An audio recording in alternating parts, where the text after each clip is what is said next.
বন্ধুরা, তোমরা সবাই কেমন আছো? আজকে চলে এসেছি আবার একটা নতুন ব্লগ নিয়ে। আজকে আমাদের বাড়ির একটা অনুষ্ঠান আছে। তো কি অনুষ্ঠান সেটা তোমরা দেখতে থাকো, আস্তে আস্তে জানতে পারবে। ভিডিওটা স্কিপ না করে পুরোটা দেখো, আশা করছি তোমাদেরও খুব ভালো লাগবে। তো আজকে হচ্ছে আমার বড় জায়ের ছেলের বউয়ের সাধ, মানে তার 7 মাসের সাধ আজকে শ্বশুরবাড়ির তরফ থেকে, মানে আজকে আমাদের বাড়িতে ওর সাধ। তো যেহেতু আমার বড় জায়ের বৌমা, তো আমারও বৌমা হয়, তো সেই জন্য ওর সাধের অনুষ্ঠানে আমরা চলে এসেছি। আমাদের যেহেতু পাশাপাশি বাড়ি, সকালে একবার এসেছিলাম, তো তখন টিফিন করে আবার সেজে গুজে আবার এসেছি। আর এখানে ওকে সমস্ত থালাটা সাজিয়ে দিচ্ছে গাঁদা ফুল দিয়ে ওর বোনেরা। তো দেখো ভীষণ সুন্দর করে সাজিয়েছে ওকে, খুব ভালো লাগছে দেখতে। তো একটু পরেই সমস্ত অনুষ্ঠান শুরু হবে, আর সেই জন্য আমরা বসে বসে দেখছিলাম। আর ওকেও ভীষণ মিষ্টি লাগছে, আর ধূপ প্রদীপ সব কিছু সামনে এগিয়ে দিচ্ছে। এবার এক এক করে সবাই ওকে আশীর্বাদ করবে। তোমরা সবাই কেমন আছো সেটা অবশ্যই আমাকে কমেন্টে জানিও। আর এই যে এরপর সমস্ত রিচুয়াল শুরু হচ্ছে, আর এইখানটাও ফুল দিয়ে ভীষণ সুন্দর করে সাজিয়ে দিয়েছে ওর বোনেরা। আর তোমাদের পুরো ডেকোরেশনটা দেখাচ্ছি, দেখো। আর ওকেও ভীষণ সুন্দর করেই সাজিয়ে দিয়েছি, খুব মিষ্টি লাগছে দেখতে। তো এরপর আমাদের বড় যা আশীর্বাদ করবে, একে একে সবাই আশীর্বাদ করবে, তোমরা দেখতে থাকো।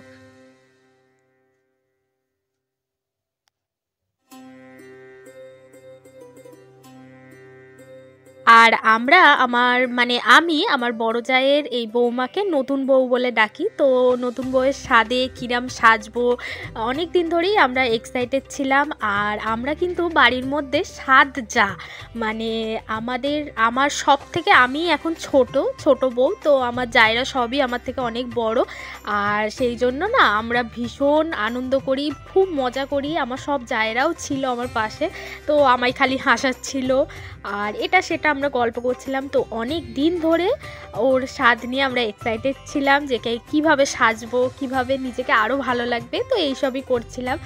আর তারপরেই তোমাদের এখানে বলি যে তোমরা আমাদের ভিডিও অনেকেই দেখো, তো যারা কমেন্ট করো তাদের অনেক ধন্যবাদ। তোমাদের কমেন্ট পড়তে আমার খুব ভালো লাগে। আর যারা কমেন্ট করো না তাদের বলবো যে অবশ্যই আমাদের ভিডিওতে কমেন্ট করো আর লাইক করো।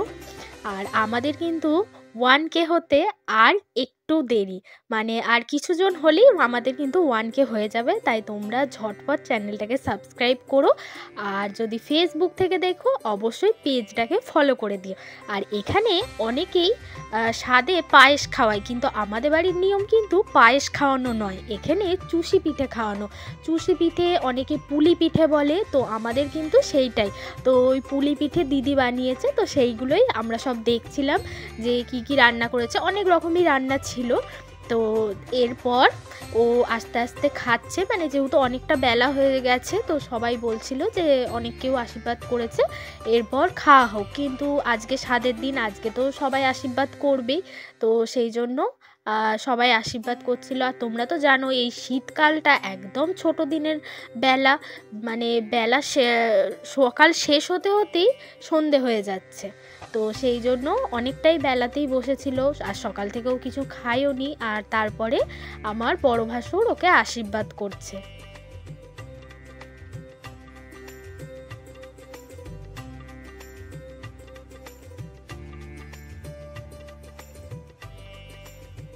আর আমরা এই শীতকালে কলকাতা ভিক্টোরিয়ায় বেড়াতে গিয়েছিলাম, কানলা 108টা মন্দির, রাজবাড়িতে গিয়েছিলাম। তোমরা সেই ভিডিওগুলো অবশ্যই দেখো, আমি আই বাটনে দিয়ে দেব। আর এই শীতকালে কোথায় গেলে সব থেকে ভালো লাগবে, মানে শীতকালে কোথায় আর যাওয়া যায়, তো তোমরা সেটা অবশ্যই আমাদের সাজেস্ট করো, তোমাদেরকে জিজ্ঞেস করলাম। আর একটা জায়গা আমরা ভাবছি যে যাব, সেই জায়গাটার নাম হচ্ছে ক্ষীরাই। তোমরা তো অনেকেই নিশ্চয়ই জানো ক্ষীরাই, তো ওটাকে ফুলের গ্রাম বলে। তো অনেক রকম ফুল চাষ হয়। তো এরপর নতুন বউয়ের বাবা আশীর্বাদ করলো, আর এটা হচ্ছে আমাদের ননদ আর ওর পিসি। তো সেই দিদিভাইও আশীর্বাদ করছিল।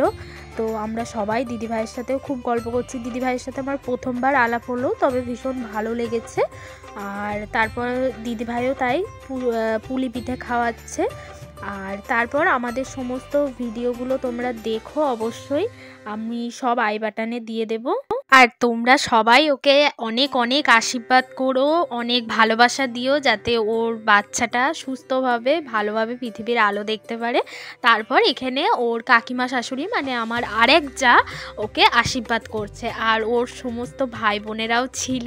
তো সেই জন্য আর বেশি কেউ আশীর্বাদ করেনি। এরপর ওকে খেতে বলবে আর সমস্তভাবে খাওয়াবে। তো তোমাদের দেখাচ্ছি, দেখো। ও একদমই দুধের কোনো জিনিস খায় না, তো তার জন্য পায়েস বা ওই পিঠেও কিছু খেতে চাইছে না। তো এরপর ওকে সবাই খেতে বলছে। আর এখানে দেখো আমার জায়েদের সব সাজগোজ, আর এরা সমস্ত কুটুম এসছে ওদের বাড়ি। তো এরপর ওর সমস্ত ভাই বোনেরা ওকে বলছে মাছের মাথাটা নাও, তো ছবি তুলবো। তো এইভাবেই ছবি তোলা হচ্ছে, আর আস্তে আস্তে ও খাচ্ছে। ভীষণ সুন্দর করে ওকে সাজিয়ে দিয়েছে, আর পুরো খাবার জায়গাটাও খুব সুন্দর সাজিয়েছে।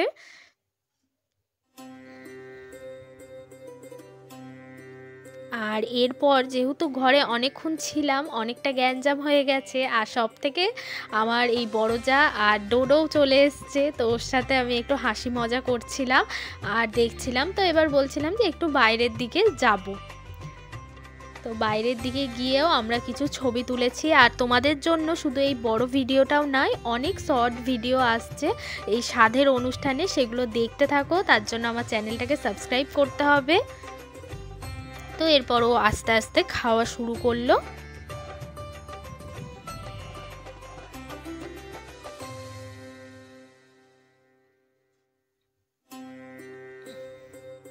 আর ওদের ঘরেও না এই ছোট্ট পাড়া কার্তিক ঠাকুরটা আছে, মানে ওদেরও যখন যে বছর কার্তিক পুজো করেছে, আমাদের তো কার্তিক পুজো কোথাও রাখতে নেই, ঘরের মধ্যেই রাখতে হয়। তো ওদেরও ঘরেই আছে, আর সেটাই আমি দেখছি।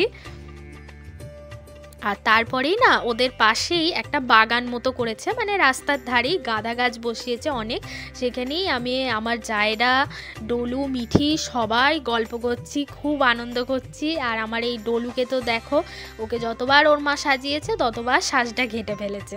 তো সেই জন্যই ওর মা আর আমার এই যা ভীষণ হাসতে ভালোবাসে। আমরা কিন্তু জায়েরা যখন একসাথে থাকি ভীষণ হাসি মজা করি, খুব আড্ডাই আর কি মারি। আর আমি যেহেতু সবার ছোট, তো সেই জন্য ওরা তো আমার খুব পেছনে লাগেই। তো সেই জন্য দেখো ওরা আমায় খুব হাসাচ্ছিল। আর তারপর আমরা একটু ফটোশ্যুট করছিলাম, একসাথে সবাই দাঁড়িয়ে একটু ফটো তুলছিলাম। এরপর সবাই বলছে যে খাওয়ার জায়গায় যাও, অনেকটা দেরি হয়ে গেছে। আর জানোই তো ছোট দিনের বেলায় যদি দুপুরে খাওয়ার ব্যবস্থা থাকে তাহলে সবারই একটু লেটই হয়ে যায়। তো এই যে আমরা এখানে খাবার জায়গায় চলে এসেছি, আর তারপর আমরা এখানে খেতেও বসে পড়েছি। তো খাবার শর্ট ভিডিও তোমাদের জন্য আনবো। আর আমার সব জায়েরা আমাকে জিজ্ঞাসা করছিল যে সমস্ত সুমি তোমাকে খুব ভালো লাগছে, তোমার এইটা ভালো লাগছে। তো এইসব গল্পই হচ্ছিল। তো ভীষণ ভালো কাটলো রবিবারটা। তো তোমরা সবাই ভালো থেকো, সুস্থ থেকো। আজকের মতো টাটা।